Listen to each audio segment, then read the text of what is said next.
Truck training करवाते हैं। जहाँ तक मैंने सर्च किया था तो और अभी वहाँ पे प्राइस चल रहा है, लगा था $5500। तो ये था गाइस टोटल खर्चा आपके ट्रक।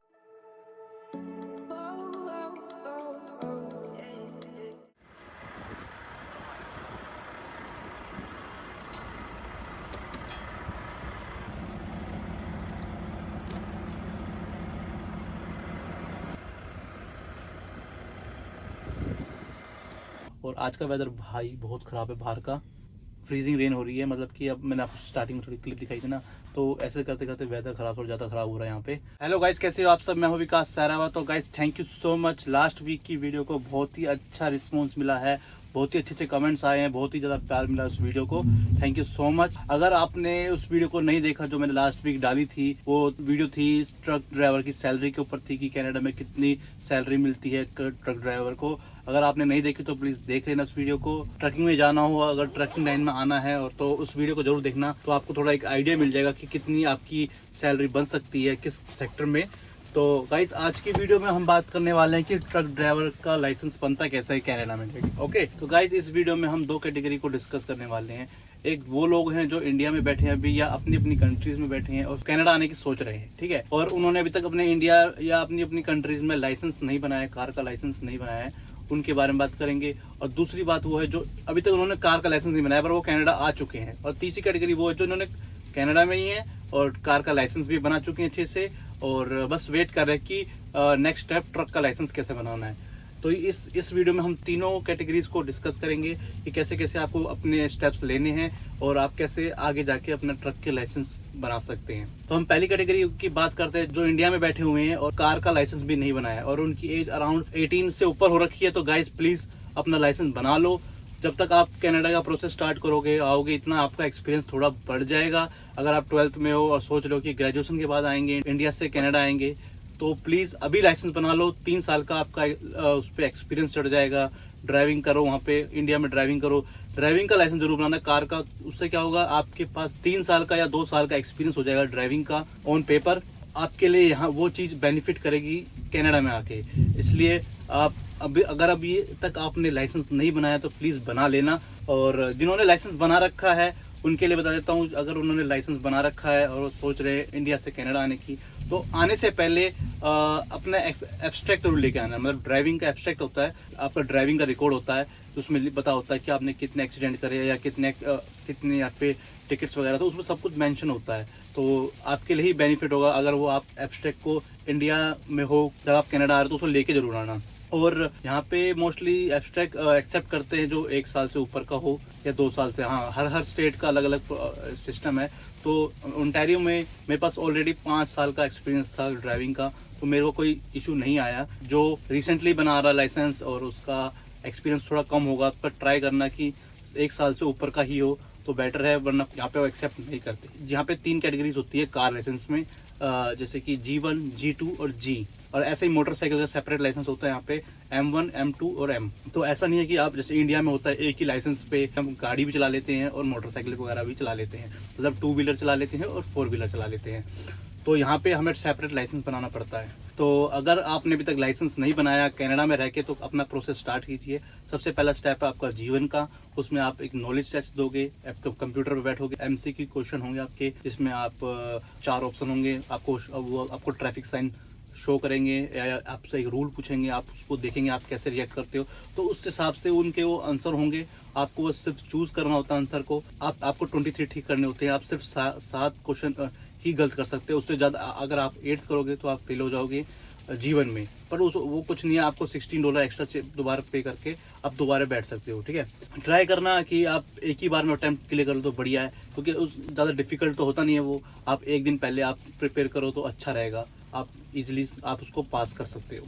तो सेकंड स्टेप में जिनके पास ड्राइविंग एब्स्ट्रैक्ट नहीं होता और इंडिया से भी उन्होंने आज तक लाइसेंस नहीं बनाया, तो उनको वेट करना पड़ता है 12 मंथ्स, ठीक है, G2 पे जाने के लिए। मतलब पहले G1 बनाओगे, उसके बाद 12 मंथ्स का वेट करना पड़ता है, फिर आप G2 दे सकते हो। अगर आपके पास सपोज करो कि आपने G1 क्लियर कर लिया, उसके बाद आप कार ड्राइविंग की क्लासेस ले रहे हो, ओके, आपको इंस्ट्रक्टर एक प्रॉपर इंस्ट्रक्टर कार सिखा रहा है और आपको पर आवर्स के हिसाब से वो चार्ज भी करेगा और आपको वो सिखाएगा भी गाड़ी। तो ऐसे करके एक क्लासेस होती है, ट्रेनिंग सेंटर होते हैं। आप वहाँ जाके आप ट्रेनिंग लोगे, उनसे एक सर्टिफिकेट बनवाओगे, वो आपको अप्रूव करेंगे कि नहीं ये इनको 12 मंथ्स का वेट की जरूरत नहीं है, ये 8 मंथ बाद भी कार को ड्राइव कर सकते हैं। वो ट्रेनिंग सेंटर वाले आपको एक सर्टिफिकेट देते हैं। अगर वो सर्टिफिकेट आपको मिल जाता है तो आप कनाडा में आके G1 के बाद 8 महीने बाद ही G2 अप्लाई कर सकते हैं, G2 का रोड टेस्ट दे सकते हैं। ठीक है, अगर आपके पास एब्स्ट्रैक्ट है और आपके पास 2 साल का एक्सपीरियंस है इंडिया का या अपनी कंट्री का ड्राइविंग एक्सपीरियंस है ना, तो आप G1 का एग्जाम देने के बाद G2 डायरेक्ट दे सकते हो, आप डायरेक्ट G भी दे सकते हो अगर आपके पास एब्स्ट्रैक्ट है तो। उससे क्या होगा, आपका G2 स्किप हो जाएगा और डायरेक्ट आप G फुल लाइसेंस आपको मिल जाएगा। ओके, अब मैं आपको बताता हूँ कि G2 और G में फ़र्क क्या होता है। G एक फुल लाइसेंस है, मतलब एक तरह से वो गाड़ी का ड्राइविंग का फुल लाइसेंस है। G1 एक नॉलेज टेस्ट है और G2 क्या होता है, G2 भी एक लाइसेंस है, छोटा लाइसेंस बोलते हैं उसे। उसमें थोड़ी बहुत रिस्ट्रिक्शन होती है, जिसमें आप लेट नाइट ड्राइविंग नहीं कर सकते ऑन हाईवे, कुछ उसके थोड़े बहुत उसके रूल्स हैं। और आप G2 के बाद आप G पे अप्लाई करते हो, मतलब उसके अगर आपके पास एब्स्ट्रैक्ट नहीं है, आप पहले G1 के बाद G2 के लिए 8 महीने के या 12 महीने का वेट करोगे। उसके बाद G2 के बाद आप G के लिए आप फिर दोबारा 8 महीने का वेट करोगे। उसके बाद ही वो आपको अप्लाई करने देंगे रोड टेस्ट के लिए। अगर आपके पास एब्स्ट्रैक्ट है तो आपके लिए ये फ़ायदा है कि आपके 24 महीने जो 24 मंथ्स है ना, मतलब कि G1 से G2 के बाद G, वो सब बच जाते हैं। आप डायरेक्टली G1 के बाद डायरेक्ट G2 दे सकते हो या G दे सकते हो, वो आपकी चॉइस है। अगर आपको कॉन्फिडेंट है कि हाँ मैं G1 के बाद डायरेक्ट G दे सकता हूँ तो आप G दो। और कार लाइसेंस में क्या होता है कि ऑलमोस्ट आपको $300 तक लग सकते हैं चार्जेस, G1 का, G2 का और G का 350 लग सकते हैं आपको। वो डिपेंड करता है कि आप कितनी ड्राइविंग क्लासेस लेते हो। अगर ड्राइविंग क्लासेस आप ज़्यादा ले रहे हो तो उसका एक्सपेंस सेपरेट हो जाता है, इसके साथ नहीं आता। ठीक है, वो आपका अलग ही खर्चा है। अब देखो, हमारे पास कनाडा का कार का लाइसेंस आ चुका है, मतलब कि हमारे पास फुल G आ चुका है, तो अब हम एलिजिबल है आप ट्रक के लाइसेंस के लिए अप्लाई करने के लिए। अब देखो, ट्रक के लाइसेंस में क्या होता है, ट्रक के लाइसेंस भी 2 तरह के वहाँ पे होते हैं ट्रक के लाइसेंस। एक होता है D क्लास और एक होता है A क्लास।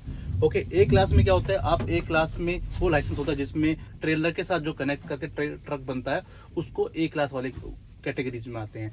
और एक होता है ट्रक जिसके साथ ट्रेलर कनेक्ट रहता है हर टाइम, उसको इंडिया में ट्रक बोलते हैं। जो नॉर्मल डंपर होते हैं वो इंडिया में उसको हम यहाँ पे ट्रक, वहाँ पे DZ वाले होते हैं, यहाँ पे वो छोटे ट्रक माने जाते हैं। ओके, और A क्लास वाले बड़े ट्रक माने जाते हैं। ओंटारियो में इसको A क्लास कहते हैं, G क्लास कहते हैं, M क्लास कहते हैं, बट अदर स्टेट्स में इनका नाम अलग होते हैं। किसी का क्लास 1 होता है, क्लास 5, क्लास 7, ऐसे करके इनके अदर प्रोविंस में इनके सेपरेट नाम होते हैं। आप जिस प्रोविंस में हो, आप जब जा रहे हो तो आपको इजीली मिल जाएगा, और सबकी प्रोविंस की वेबसाइट होती है, तो आप उस हिसाब से आप चेक कर सकते हो कि हाँ भाई मैं इस प्रोविंस में जा रहा हूँ, तो आप उस कौन सा आपको अप्लाई करना है वो आपको पता चल जाएगा इजीली, कोई डिफिकल्ट वाली बात नहीं है। अब हमारे पास कार का फुल लाइसेंस आ चुका है, अब हमें अप्लाई करना है ट्रक लाइसेंस के लिए। अब मैं उस कैटेगरी की बात कर रहा हूँ जो इन कनाडा में आ चुकी हैं, जिनके पास कार का लाइसेंस भी ऑलरेडी ले चुके हैं और अब वो ट्रक के स्टेप करना चाहते हैं। ओके, तो अब उसकी बात करते हैं हम कि सबसे पहले फर्स्ट आपका स्टेप क्या होगा। अगर आपको कार लाइसेंस में भी कोई डाउट हुआ, अगर समझ नहीं आ रहा, तो आप मुझे कमेंट बॉक्स में करना, मैं ट्राई करूंगा आपको वहीं की वहीं रिप्लाई कर दूं, या इंस्टाग्राम पे मुझे आपको DM कर सकते हैं। अगर आपको फिर भी कोई डाउट आ रहा है कि आपको कुछ लग रहा है कि मैंने कुछ मिस कर दिया, तो आप मुझे इंस्टाग्राम पे DM कर सकते हो कार लाइसेंस के रिलेटेड। ओके, कार के लाइसेंस और ट्रक का लाइसेंस थोड़ा फर्क है, आपको स्टार्टिंग सेम है इन दोनों की। जैसे कि आपको G1 लेना पड़ता है, मतलब नॉलेज टेस्ट देना पड़ता है ट्रैफिक रूल, ट्रैफिक सिग्नल के बारे में, ऐसा ही सेम ट्रक का भी होता है A क्लास का A1, मतलब A नॉलेज टेस्ट होता है, उसको एक A टेस्ट बोलते हैं। ठीक है, तो उसमें आपको रूल्स, ट्रक के साइन, ट्रक से रिलेटेड वाली कोई जो रूल्स होते हैं, ट्रैफिक रूल्स होते हैं, और उसका टेस्ट होता है। सेम प्रोसेस है, 30 क्वेश्चन आएंगे जिसमें से आपको 23 ठीक करने ही होते हैं और 7 ही आप गलत कर सकते हो, उससे ऊपर करोगे तो आप फेल हो जाओगे। ज़्यादा चार्ज नहीं है उस चीज़ के, $50 चार्ज होते हैं A क्लास को, A के लिए। ठीक है, A नॉलेज के लिए। उसके बाद जो सेकंड स्टेप होता है वो होता है आपको एयर ब्रेक के टेस्ट देने पड़ते हैं। ट्रक में और गाड़ियों के में फ़र्क ये होता है कि हमारे में एयर ब्रेक्स यूज़ होते हैं, तो उसके लिए एक सेपरेट एग्ज़ाम देना पड़ता है। उसको समझने के लिए आपको दिखाना पड़ता है कि हमें एयर ब्रेक्स की नॉलेज है, तो उसके लिए आपको सेपरेट एक एग्ज़ाम देना पड़ता है। ओके, वो 2 दिन का एग्ज़ाम होता है। आप कई कई ट्रक सेंटर जो ट्रक ट्रेनिंग करवाते हैं वो उसी में इंक्लूड होता है, वही करवा देते हैं। आपका 2 दिन की ट्रेनिंग होती है और एग्ज़ाम भी वहीं 2 दिन में आपका एग्ज़ाम भी हो जाएगा, ट्रेनिंग हो जाएगी। तो वो आपको समझा देते हैं और आपको एक सर्टिफिकेट दे देते हैं जेड क्लास का। अभी आपने ए क्लास के नॉलेज भी कर लिया और आपने एयर ब्रेक्स के टेस्ट भी कर लिया और क्लियर भी हो गई। इसके बाद स्टेप आता है मेडिकल का। आपको एक मेडिकल करवा के मेडिकल लेके आना पड़ता है कि हम हाँ दिखाना पड़ता है कि मैं मेडिकल फिट हूँ ट्रक ड्राइव करने के लिए। वो सिंपल है, वो ज़्यादा महंगा नहीं है। तो वो मैक्स $50 या $35 या $45 हो सकता है। वो डिपेंड करता है आपके आसपास एरिया के हिसाब से।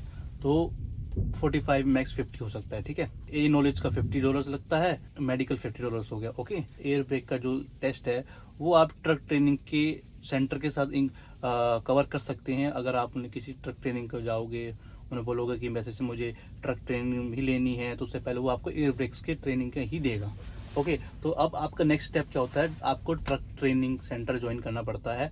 उसमें क्या होता है कि आपको वो ट्रक चलाना सिखाएंगे, ट्रक के सारे पार्ट्स के बारे में बताएंगे, ट्रक की सेफ्टी के बारे में बताएंगे, आपको कैसे इनसाइड सेफ्टी रखनी पड़ती है ट्रक के अंदर, आपको चलाने से पहले क्या क्या चीज़ चेक करनी पड़ती है, मेक श्योर करना पड़ता है कि वो ठीक है और चलने लायक है। और ट्रक के बाहर भी आपको जो जो चीज़ चेक करनी पड़ती है, आपको टायर चेक करने पड़ते हैं, आपको शॉकर चेक करने पड़ते हैं, आपको एग्जॉस्ट चेक करना पड़ता है। काफ़ी ज़्यादा चीज़ें चेक करनी पड़ती है आपको ट्रक चलाने से पहले। वो डिटेल में आपको समझाते हैं, आपको ट्रेनिंग देंगे, आपको प्रैक्टिस करवाएंगे ट्रक चलाने की, कैसे आपको ट्रक चलाना है, आपको कैसे ट्रक को बैक लेना है, कैसे आपको ट्रक को बैक लेके डॉक पे लगाना है। उस सब चीज़ की ट्रेनिंग वो कराते हैं उस ट्रक ट्रेनिंग सेंटर में। ओके, तो इस चीज़ की वो फीस लेते हैं यार, डिपेंड करता है फीस भी, क्योंकि हर एरिया में फ़ीस अलग होती है ट्रक ट्रेनिंग सेंटर की। मतलब वो चार्ज करते हैं पूरी चीज़ के लिए। जहाँ से मैंने ली थी मेरे को चार्ज किया गया था अराउंड $5500 चार्ज किया गया था, जिसमें 2 महीने की ट्रेनिंग हुई थी। मतलब 2 महीने तक उन्होंने मुझे ट्रक चलवाया था, इंस्पेक्शन सिखाई थी और बैकिंग सिखाई थी। चार्ज और कपल अनकपल करना पड़ता है ट्रक को, और ट्रक ट्रेलर कैसे अलग करते हैं और कैसे जोड़ते हैं, वो सब चीज़ सिखाया गया था, ठीक है। और साथ साथ लॉग बुक्स का भी सिखाया था मुझे, और उसमें ही एयर ब्रेक्स मेरे इंक्लूड थे। ये सब मैंने करा था अपने एरिया में जहाँ मैं रहता हूँ। अगर आप टोरंटो साइड रहते हो तो ब्रैम्पटन, मिसिसागा काफ़ी जगह है जहाँ पे आप थोड़ा कम में कर सकते हो।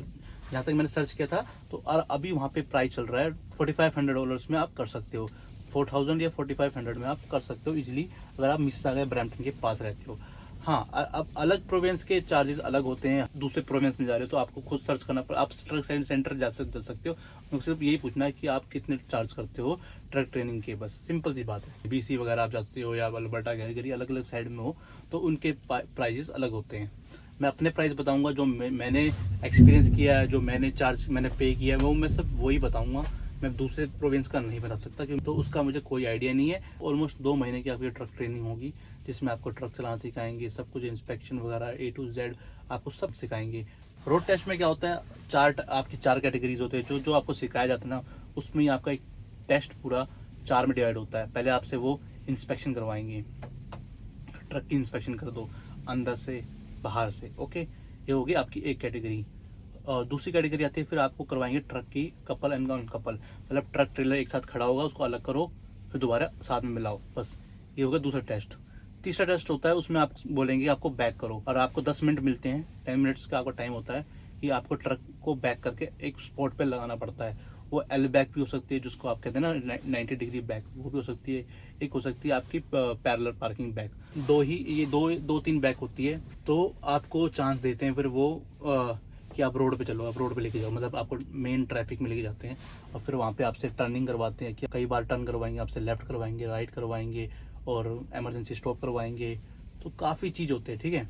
ये सब कराने के बाद अगर आपने सब कुछ सही किया, कोई भी आपने मिस्टेक नहीं करी, तो वो आपको बोल देंगे कि आपका रोड टेस्ट क्लियर हो चुका है और आप पास हो। ओके, तो ये तो आपको मेन हो गया कि रोड टेस्ट पर होता क्या है। उसके बाद जब ये हो जाएगा, अगर आपने पास कर लिया तो आपको ये सर्टिफिकेट मिल जाएगा कि आपको AZ का आपको सर्टिफिकेट मिल चुका है, और आपके 15 डेज में आपके घर पे या जो भी एड्रेस आपने दे रखा होगा ना उन ड्राइव टेस्ट वालों को, तो आपके उस पर मेल में लाइसेंस का कार्ड होता है, वो आपके पास मेल में आ जाता है।